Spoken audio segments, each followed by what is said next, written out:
Hello hello, Rabindranath ঠাকুরের ছোট গল্প অবলম্বনে দেনা পাওনা অবলম্বনে শ্রুতি নাটক নিরুপমা। 5 ছেলের পর যখন এক কন্যা জন্মিল, তখন বাপ মায়ে আদর করিয়া তাহার নাম রাখিল নিরুপমা। সেই নিরুপমা এখন বড় হইয়াছে এবং তাহার বিবাহের কথা চলিতেছে। অনেক খোঁজ করিয়া পিতা রামসুন্দর মিত্র শেষে মস্ত এক রায় বাহাদুরের একমাত্র ছেলের সহিত বিবাহ দেবার স্থির করিয়াছেন। রামসুন্দর বাবুর বাড়ির দাওয়ায় বসিয়া প্রতিবেশী এক মহিলার সাথে কথোপকথনে ব্যস্ত। বুঝলে দিদি, 5 ছেলের পর যখন এক কন্যার জন্ম হল, তখন আমরা অনেক আদর করে তার নাম রেখেছিলাম নিরুপমা। তা দাদা, আপনার মেয়ের তো বিয়ের কথা চলছিল, কত দূর এগোলো? বিয়ের কথা তো পাকা হয়ে গেছে। পাকা কথা বলেন কি?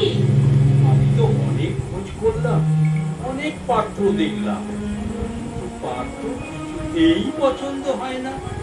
অবশেষে মস্ত এক রায় বাহাদুরের ঘরের একমাত্র ছেলের সাথে সম্বন্ধ ঠিক করেছে। তা ঠিক বটে। ইদানিং রায় বাহাদুরের বিষয় আশায় যদিও অনেক হ্রাস পেয়েছে, তবু গুণেদি বলে কথা। তা ঠিক কথা বটে। তবে বরপক্ষ 10,000 টাকা বন্ড এবং বহু দান সামগ্রী চেয়ে বসেছে। কিছু বিবেচনা না করেই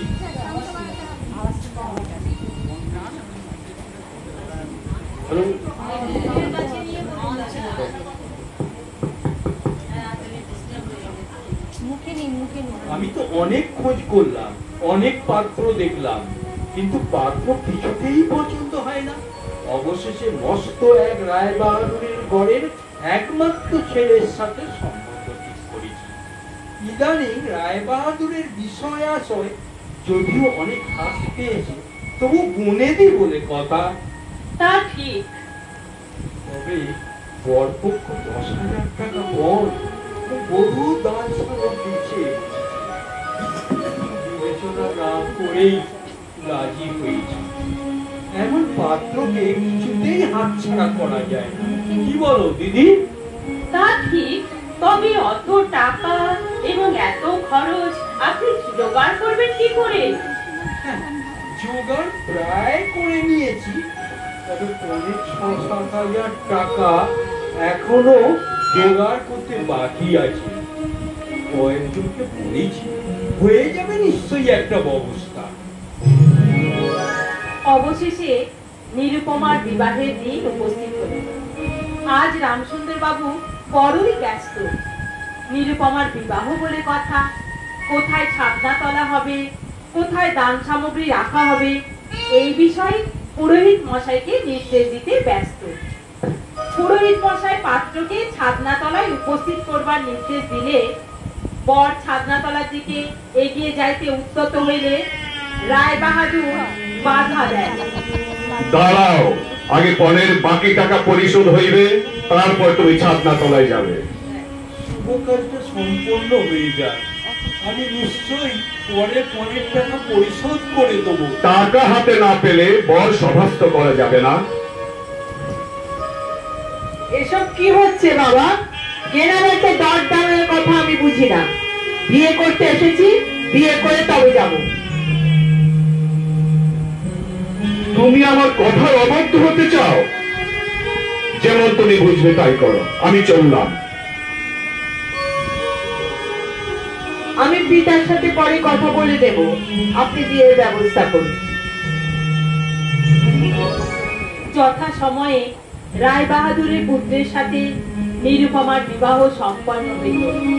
পরদিন শ্বশুর বাড়ি যাইবার সময় নিরুপমা কাঁদিতে কাঁদিতে জিজ্ঞাসা করিল, বাবা, তুমি আমাকে পর করে দিলে, তারা কি আমায় আর আসতে দেবে না বাবা? কি তুই বলছিস মা? আমি নিজে তোকে নিয়ে আসবো। যদি আসতে না দেয় বাবা?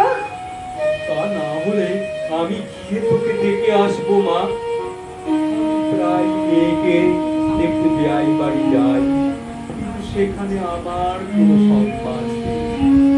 চাকর বাকর পর্যন্ত আমাকে নিচু নজরে দেখে। কুটুম বাড়ির এমন অপমান সহ্য করা যায় না। তাই আমি স্থির করেছি পণের বাকি টাকা যেমন করে পারি দ্রুত পরিশোধ করব। এইভাবে রামসুন্দর মেয়ের সাথে দেখা করবার আশায় বা তার বাড়িতে যান আর অপমানিত হয়ে ফিরে আসেন। নিরুপমা কে শাশুড়ি মা নানা ভাবে অপমানিত করেন। তার ঠিক মতো খাওয়া দাওয়ার যত্ন নেন না। রামসুন্দর বাবুর কানে কথাগুলো পৌঁছায়। এই যে দিদি, কোথায় চললেন? তেমন কোথাও নয়, তা আপনার খবর কি? খবর খুব একটা ভালো নয় দিদি। অনেক টাকাটা এখনো পরিশোধ করতে পারিনি। কেনার দায়ে সংসার চালানো পর্যন্ত দুষ্কর হয়ে উঠেছে। এখন ভাবছি ছেলেদের না জানিয়ে এই বাড়িটা বিক্রি করে দেবো। সে কি, তাহলে থাকবেন কোথায়? এই বাড়ি বিক্রি করে দিয়ে এই বাড়িতেই ভাড়া থাকবো। তা না করলে উপায় নেই দিদি। মেয়েটার কষ্ট আর সহ্য করা যাচ্ছে না। শাশুড়ির কাছে পিত্তর গিয়ে নিন্দা আর চোখের জল ফেলে তার দিন কাটে। অতি কষ্টে ৩,০০০ টাকা সুদে ধার করে আজ যাব টাকাটা দিতে। একটুকু তো মুখ রক্ষা হবে। নোট কয়খানি রুমালে জড়াইয়া নিয়া রামসুন্দর বেয়াই বাড়ি থেকে উদ্দেশ্যে রওনা হলেন। বেয়াই বাড়ি এসে কন্যার সাথে দেখা হলো। কেমন আছিস মা? আমার এখানে ভালো লাগছে না বাবা। তোমার জামাইও এখানে নেই। কয়েকদিনের জন্য আমাকে নিয়ে চলো না বাবা। হ্যাঁ, এবার নিয়ে যাব মা। এ কি বিয়ে বসাইছে? তা কি মনে করে? আজকে আপনারা কেমন আছেন? নিশ্চয়ই ভালো আছেন। ও হ্যাঁ বেয়াই মশাই, সেই টাকাটা বাকি আছে বটে। রোজই মনে করি, কিন্তু সময়কালে আর হয়ে ওঠে না। সামান্য ৩,০০০ টাকা অনেক কষ্টে জোগাড় করে এনেছি। বাকিটা পরে দেবো, এটা রেখে দিন। থাক, এতে আমার আর কাজ নেই। ওই সামান্য টাকা নিয়ে আমি হাত বন্ধ করতে চাই না। আমি বলছিলাম কি, নিরুপমাকে কয়েকদিনের জন্য বাড়ি নিয়ে যেতে চাই। তা এখন হবে না।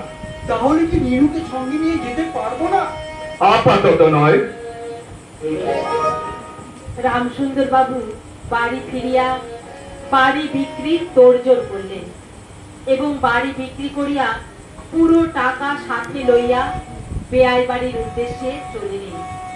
মেয়েকে এবার তিনি লইয়াই ফিরবেন, এই কথা ভাবতে ভাবতে তিনি বেয়াই বাড়ির দরজায় এসে উপস্থিত হইলেন। বাবা, বাবা তুমি?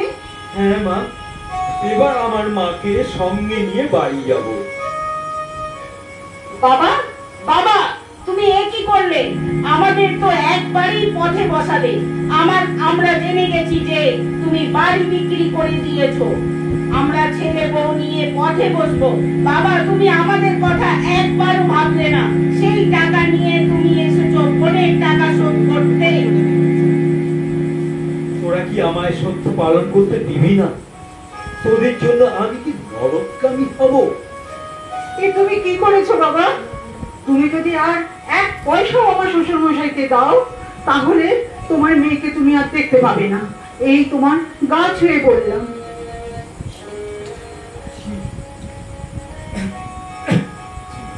ছি, এমন কথা বলতে নেই। আর এই টাকাটা যদি না দিতে পারি তো বাপের অপমান আর তার সাথে তোরও অপমান।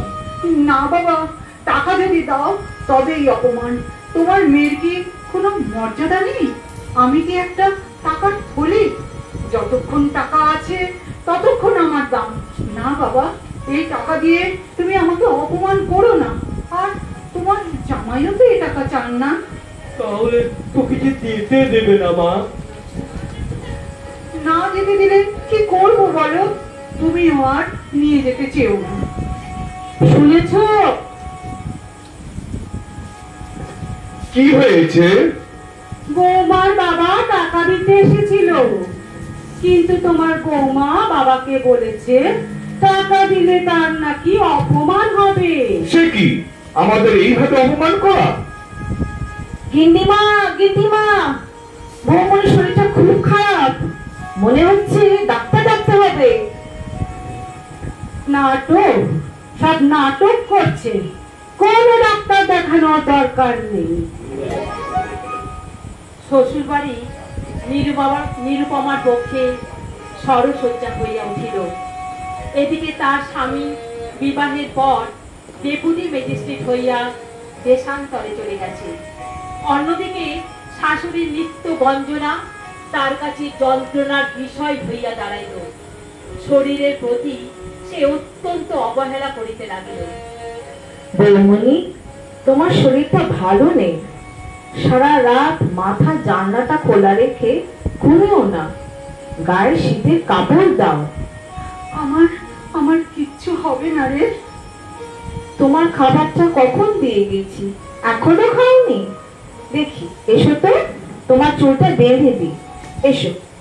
ও মা, তোমার গায়ে ভীষণ জ্বর দেখছি। তুই থাম তো, আমার কিচ্ছু হয়নি, আমি খাবার খেতে ভুলে গেছি। শরৎকাল, আশ্বিন মাসে দুর্গাপূজা আসন্ন।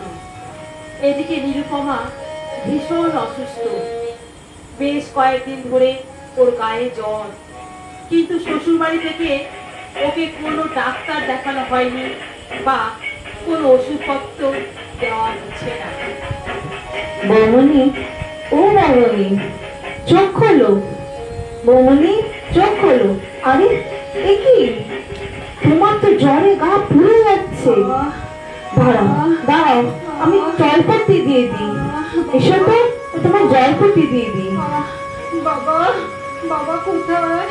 কোথায় তুমি? তুমি আমাকে বাড়ি নিয়ে যাবে না? বৌমনি, ও বৌমনি, একটু জল খাও। কি সব ভুল বলছো তুমি? মা, বাবা, আর কোথায় আমার বাড়ি যাওয়া হলো না।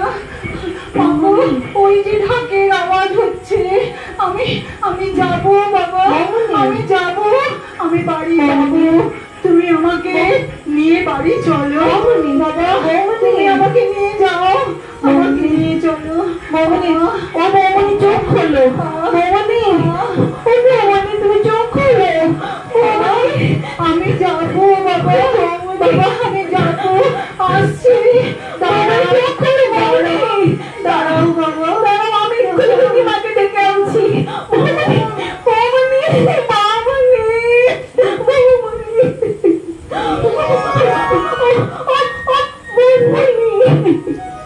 নিরুপমার মৃত্যুর পর রায়বাগান নিন্দিমা, নিন্দিমা, বৌমনি আর নেই। নিন্দিমা, বৌমনি আর নেই।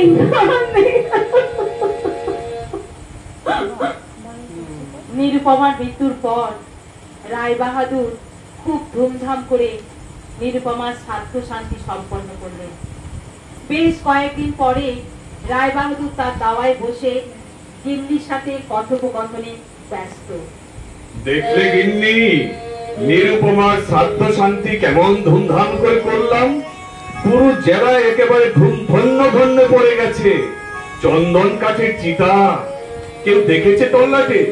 এরকম ঘটা করে শ্রাদ্ধ কেবলমাত্র রায় বাহাদুরের বাড়িতেই সম্ভব।